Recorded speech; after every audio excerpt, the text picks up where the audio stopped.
করছি, আমার আব্বা তো দুনিয়া থেকে চলে গেছে, সেই মাদ্রাসা এখন 1600 ছাত্র, আর 24টা মাদ্রাসা আমি নিজে প্রতিষ্ঠা করছি।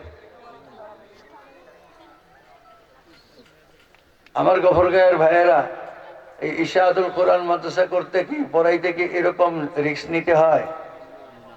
তো আল্লাহ তো তার বান্দারে দিয়া এমন রিস্ক নেওয়ায় তারপরে কি করছে?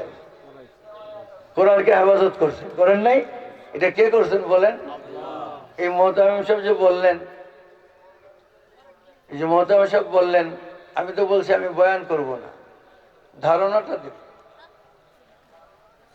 এই যে ছেলে পেলেগুলি হাফেজ হইল, তাওরাতের কোনো হাফেজ নেই পৃথিবীতে, ইনজিলের কোনো হাফেজ নেই, জাবুরের কোনো হাফেজ নাই, বাইবেল ওল্ড টেস্টামেন্টেরও কোনো হাফেজ নাই, নিউ টেস্টামেন্টেরও কোনো হাফেজ নাই, বাইবেল পুরাণেরও কোনো হাফেজ নাই, বাইবেল নতুনেরও কোনো হাফেজ নাই, কোনো তারাবি নাই। সারা পৃথিবীতে বাইবেলের কোনো তারাবি নাই। এটা একটা ইন্টারেস্টিং বিষয়। বাইবেলের অনুসারী কোরআনের অনুসারীর চেয়ে কম না, তাদের ক্ষমতাও কম না, তাদের সামর্থ্যও কম না, তাদের টেকনোলজিও কম না, তাদের সমর শক্তিও কম না। এরা ইচ্ছা করলে এই বাইবেলের অনুসারীরা পৃথিবীর যে কোনো দেশের রাজারে ধৈর্য হাত করা দিয়া তাদের জেলখানায় নিয়ে যেতে পারে। এটি হলো তাদের ক্ষমতা। যে কোনো দেশে ট্যাক্স লাগায়া ওই দেশের অর্থনীতিরে মাটির সঙ্গে মিশাইয়া দিতে পারে। এত ক্ষমতা, এত ক্ষমতা।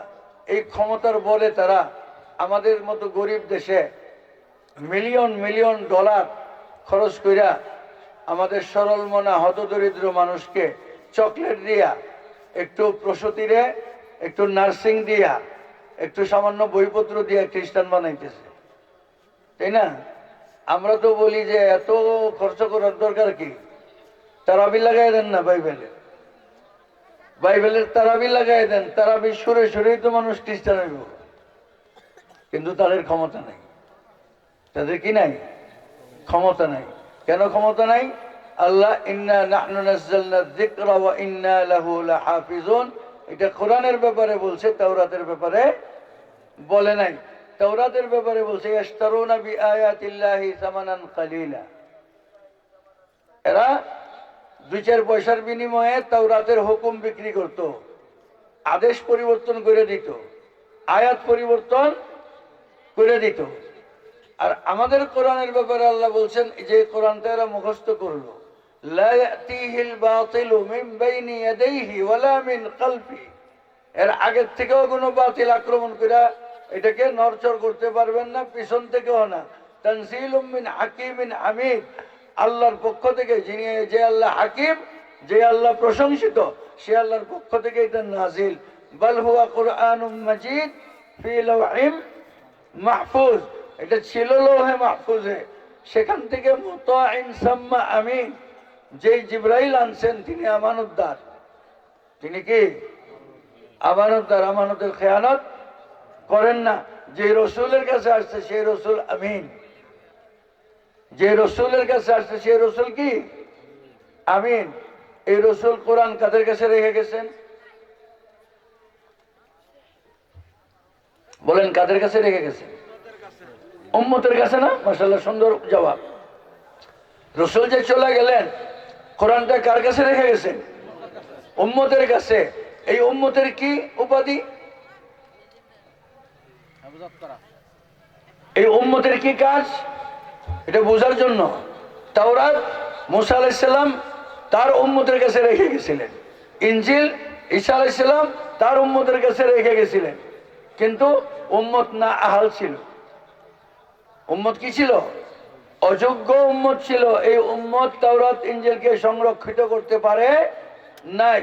আর আমার নবীর উম্মত ছিল অত্যন্ত যোগ্য উম্মত। কিভাবে বলেন? আমি বলি না, কোরআন বলে। আমি বলি না, কি বলে?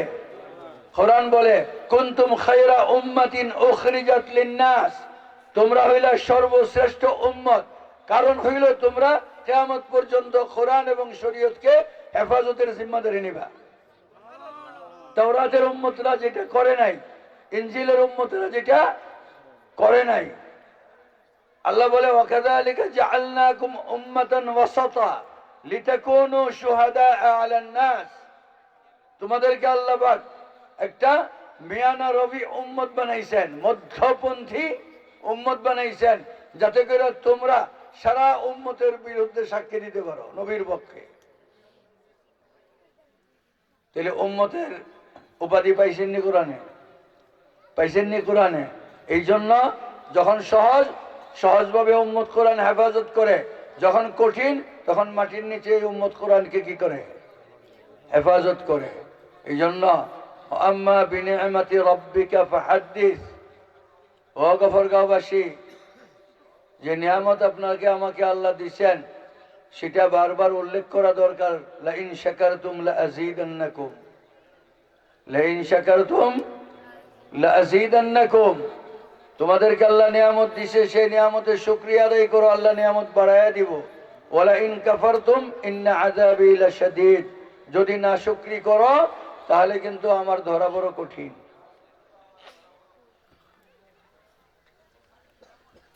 আমার ভাইয়েরা, একটা চিন্তার বিষয়,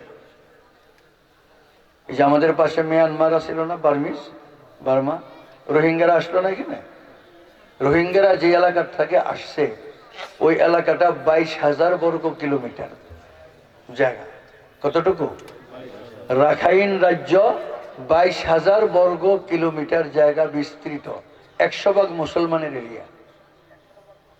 মুঘল সম্রাটরা দিল্লিতে সাম্রাজ্য চালাইছে 360 বছর। কয় বছর? বাবর থেকে বাহাদুর শাহ জুফার পর্যন্ত 360 বছর। রাখাইন রাজ্যে ইসলামিক খেলাফত চলছে 385 বছর। কয় বছর? হাজার হাজার মাদ্রাসা ছিল, হাজার হাজার খানকা ছিল, হাজার হাজার মসজিদ ছিল, বড় বড় মুফতি ছিল, তাদের লেখা ফতোয়ার কিতাব। আমি ঢাবেল গেছিলাম, ওই ঢাবেলের এক মুফতি ছিলেন, ওখানে মুফতি ছিলেন, ওনার ফতোয়ার কিতাব আমি ওখানে দেখে আসছি। বার্মিজ মাদ্রাসায় পড়াইতেন, এত বড় ফতোয়ার কিতাব।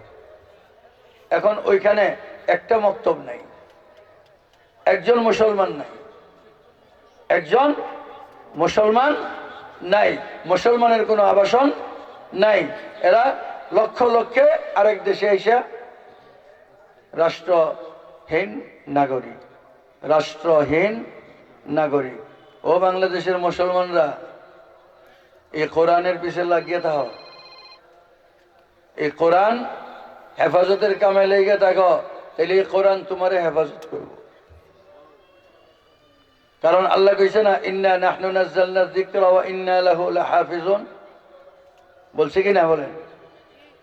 আল্লাহ বলছে কোরআন হেফাজত করবে। বলেন, আমার মাথায় যদি কোরআন থাকে, আমার কাঁধে যদি কোরআন থাকে, আল্লাহ কি শুধু কোরআনটা হেফাজত করবে, না আমি যে বহন করে আছি আমাকে সহ করবে? আমাকে সহ করবে, আমাকে সহ করবে। হুজুর এটা বাংলাদেশ, হুজুর এটা বাংলাদেশ, এরকম বললেন না। আমি হজে গেছি, আরাফাতের ময়দান থেকে আমরা মুজদালিফায় আসবো, একই মুআল্লিমের আন্ডারে বার্মিজরাও আছে, আমরাও আছি। এটা 12 সালের ঘটনা মাত্র, নাকি 9 সালের? 9 সালের, 2009-এর ঘটনা বলতেছি। এখন একটা বাস, এটার মধ্যে বার্মিজরা চিট লাগায় গেছে বার্মিজ ভাষায়, যেটা আমরা বাংলাদেশিরা বুঝি নাই। বুঝি নাই পরে আমরা আবার এটার উপরে গিয়ে এই বাসের মধ্যেই চিট লাগাইছি বাংলাদেশি, যে এটা দিয়ে আমরা মুজদালিফায় যাব। যখন আমরা উঠতে গেছি, এরাও আসছে, এসে আমাদের সঙ্গে ঝগড়া লাগছে। উর্দুতে কথা বলতে পারে, মনে হয় কিছু লেখাপড়া করা আছে। তো সে বলতেছে, একটা ইয়াং ছেলে, হ্যাঁ, আরে ও বাঙালি, তুঝে পাতা হ্যায় मैं बर्मवी हूं, এরকম দেখাইতেছে, मैं बर्मवी हूं। এটা বইলা আমাদের পোস্টারটারে বইলা টইলা আমার মুখের মধ্যে মেরে দিছে, আমার এখানে লাগছে। এটা 1909 সালের ঘটনা। অর্থাৎ এইটার দ্বারা সে কি মেসেজটা দিল? বেটা, আমরা কারো কাছে হারি না, আমরা কারো কাছে হারি না। এরকম গমন আমরাও রাখি। আমাদের দেশ 90% মুসলমানের দেশ, আমাদের দেশ 90% মুসলমানের দেশ। এই দেশের আজান, একামত, মাদ্রাসা, উলামা, আমাদের নামাজ কাইরা নেয় কে? কাইরা নেয় কে?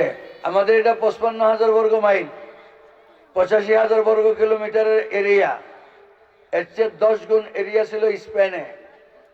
মুসলমানরা 700 বছর পর্যন্ত স্পেন কি করছেন?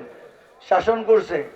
এখন স্পেনের যে কর্ডোবা মসজিদ, ওই মসজিদে বাইতুল মুকাররমে পিলার আছে সর্বসাক করলে 50টা, আর কর্ডোবার একটা মসজিদে 1100 পিলার ছিল। পিলার ছিল কয়টা? 1100 পিলার। পৃথিবীর সবচেয়ে বড় মসজিদ, সে মসজিদ এখন জাদুঘর। পর্যটকরা আসে, দেখে প্রত্যেকটা পিলারে 2টা করে মূর্তি, একটা মেরির, একটা যিশুর। একটা মেরির, একটা যিশুর। ও মুসলমানরা, কোরআনের সঙ্গে লেগে থাকো। ইয়ারফাইল্লাহু বিহি কওমান ওয়া ইয়াদউ আখারিন। কোরআনের মাধ্যমে আল্লাহ পাক জাতিকে উঠায়, জাতিকে ডুবায়। এই জন্য আমার ভাইয়েরা, ইশাআতুল কোরআন সহ আপনাদের এরিয়ায় যত মাদ্রাসা আছে, যত মাদ্রাসা আছে, যেখানে কোরআনের তালিম হয়, সেটাকে আপনার জীবনী শক্তি মনে করেন। কারণ কি? কারণ শোনেন, আল্লাহর নবী কি বলে। আল্লাহ নবী বলেন, খায়রুকুম মান তাআল্লামাল কুরআন ওয়া আল্লামা। তোমাদের মধ্যে শ্রেষ্ঠ ওই ব্যক্তি যে ব্যক্তি কোরআন শিখে শিখায়। কোরআন শিখে শিখায়। যারা কোরআনের ইলম শিখতে ঘর থেকে বের হয়, আল্লাহ নবী বলেন, মান সালাকা তরিকান ইয়ালতামিসু বিহি ইলমান সাহালাল্লাহু লাহু তরিকান ইলাল জান্নাহ। যে ব্যক্তি কোরআন শেখার জন্য, দ্বীন শেখার জন্য ঘর থেকে বের হয়, আল্লাহ পাক সঙ্গে সঙ্গে তার জান্নাতের রাস্তা আসান করে দেন। জান্নাতের রাস্তা কি করে দেন? আসান করে দেন। আল্লাহ নবী বলেন, যখন কোন তালিবে ইলম কোরআনের পাখি ঘর থেকে মাদ্রাসার দিকে বের হয়, আল্লাহ পাক তার নূরের ফেরেশতাদেরকে আদেশ করেন, আমার বান্দা কোরআন শিখতে বের হয়েছে, আমার বান্দার পা যাতে মাটিতে না লাগে, তোমার নূরের পর দিয়ে আমার বান্দার পাকে সম্মানিত করো। প্রত্যেকটা পা পরে ফেরেশতাদের নূরের পরের মধ্যে। একজন তালিব ইলম যখন ঘর থেকে বের হয়, সঙ্গে সঙ্গে যত মানুষ ছাড়া যত মাখলুকাত আছে, যত জীবজন্তু আছে, দরিয়ার মাছ, জঙ্গলের প্রাণী, গাছের পাখি, গর্তের পিপিলিকা, তাদের মাগফিরাতের দোয়া করতে থাকে। তাদের জন্য মাগফিরাতের কি করতে থাকে? দোয়া করতে থাকে। কেন মাগফিরাতের দোয়া করে? কেন মাগফিরাতের দোয়া করে? স্কুল কলেজে যে ছেলেটা যায়, ওইটার পিছনে শয়তানের একটা গিরা লাগায় দেয় লেঙ্গুরের মধ্যে। কয়টা গিরা লাগায়? একটা গিরা লাগায়। আর 69টা ছেড়ে দেয় ওই পরিবেশের লাগে, যে পরিবেশে গেলে আরো 69 গিরা হ্যাঁ নিজেই খেয়ে যাবো। আর মাদ্রাসায় যখন ছেলেরা পড়তে আসে, তখন শয়তানের নিজের হাতে ওর লেঙ্গুরের মধ্যে 70টা গিরা লাগায়। কয়টা গিরা লাগায়? 70টা গিরা লাগায়। এটা আমরা যারা পড়াই আমরা বুঝি, আমরা জানি কিরকম যে পেরেশানি হয়, কিরকম যে পেরেশানি হয়। এবং আমাদের এই হাফেজ যারা বানায়, এই উস্তাদরা এটাও জানে কোন কোন ভাড়ার মধ্যে শয়তানে কি করে, আরে বাইক লয়ে জায়গা বাগে। কোন কোন পাড়া, 15 পাড়ায় একবার, 20 পাড়ায় একবার, 12 পাড়ায় একবার, কোন কোন পাড়ায় যে বাইকে যায়, এটাও হুজুরা জানে। কি লেগা? ওই যে শয়তানে গিরা লাগায়, দুষ্টামি করে, ওই দুষ্টামি গুলি আমাদের সামনে আসে। সামনে আসলে আমরা কই, আরে জানেন নাই মাদ্রাসাটা বাচ্চাগুলি যেই লেঙ্গুরের লেঙ্গুর। আমি এখানে একটা সিম গাছ লাগাইছিলাম, শেষ করে লাইছি। আমার ঘরের কোনায় কি লাগাইছিলাম, একটা লাউ গাছ লাগাইছিলাম, জানেন না পাতা পুঁতেছি না, বান্দরের শেষ। আপনি দেখেন এই সুরতে, আপনি দেখেন এই সুরতে গর্তের পিপিলিকা তার জন্য মাগফিরাতের দোয়া করে, আল্লাহ এই যে শয়তানি করতেছে তার মাফ করে দিও। কেন করে? তার স্বার্থে করে। এই দোয়াটা কার স্বার্থে করে? তার স্বার্থে করে। স্বার্থ কি? যে এই ছেলেরা যতদিন কোরআন শরীফ পড়তে থাকবে অতদিন দুনিয়া থাকবে, আমাদের গর্ত থাকবো, আমরা নিরাপদ থাকবো।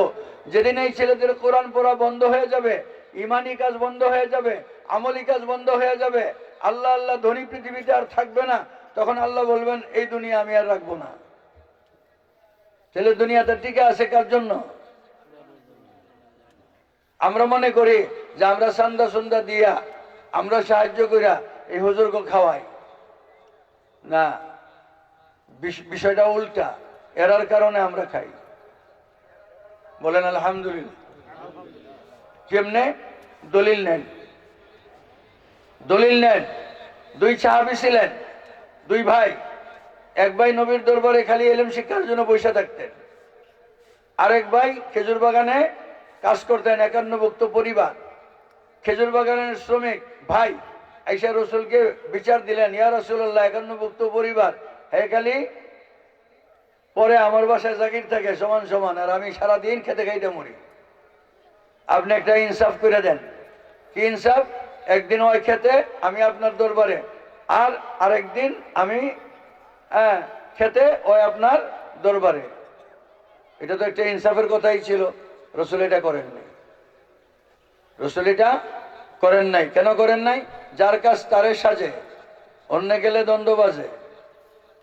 যে পড়তে পারবো, যারে আল্লাহ পড়ার জন্য কবুল করছে, হ্যাঁ পড়তে হইব, আরেকজনের দিয়া পড়া হইব না। ঠিক আছে না?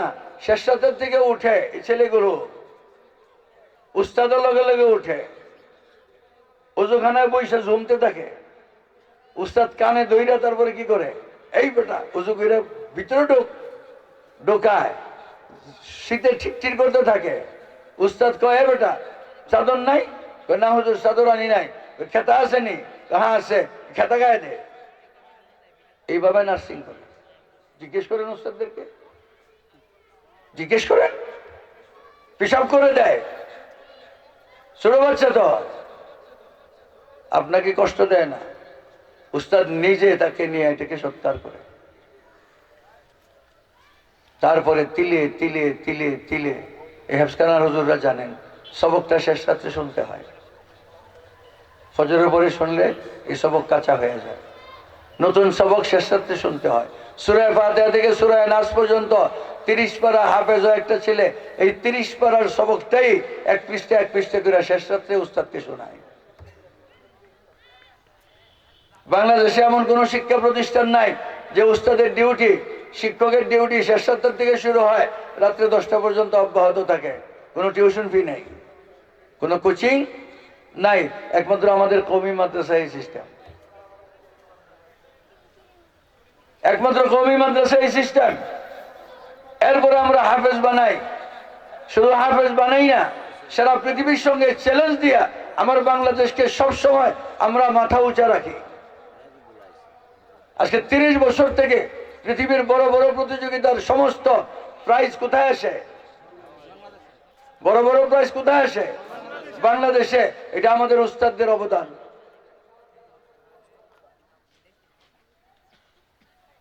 मेरे प्यारे दोस्तों अजीजों, मेरे प्यारे दोस्तों अजीजों, এরপরে এরা হাফেজ হয়, এরপরে এরা হাফেজ হয়। আমরা তাদের পিছা ছাড়ি না, তাদের নার্সিং শেষ করি না। আমি হাফেজ হয়েছি 1984, 1978-79-তে। আমার আব্বা আমাকে নিয়ে জেনারেল প্রতিষ্ঠানে ভর্তি করে দিছে। আমার হেফজখানার উস্তাদকে আলেম হইতি না, আমাকে কেমনে আব্বাই তুই স্কুলে ভর্তি করে দিছে। তো ভাগ্যে যা, এক মাদ্রাসার কথা কইছে, আমি সেই মাদ্রাসায় বাড়ির থেকে পলাইয়া বাইকে গেছি। আমার কথা আমি বলতেছি। হেফজখানার উস্তাদ, ওই উস্তাদের কাছে চিঠি লিখছে, সে একটু অসুবিধা আছে, তার একটু সুবিধা করে দাও। এইভাবে পড়ছি। এরপরে দেওবন্দে গেছি, যখন আলেম হয়ে আসছি, ওই উস্তাদ আমাকে জড়ায় ধইরা আমি আজকে 10 বছর ধরে তোর লাগি দোয়া করতেছি, তুই আলেম হইতি। আজকে এই ছেলে 18টা ছেলে আলেম হাফেজ হইল, আমরা তাদেরকে ছেড়ে দিই নাই। আমরা তাদেরকে, এখন তারা সোনালী হয়েছে, তাদের জীবনটা কি হয়েছে? সোনালী জীবন। আরো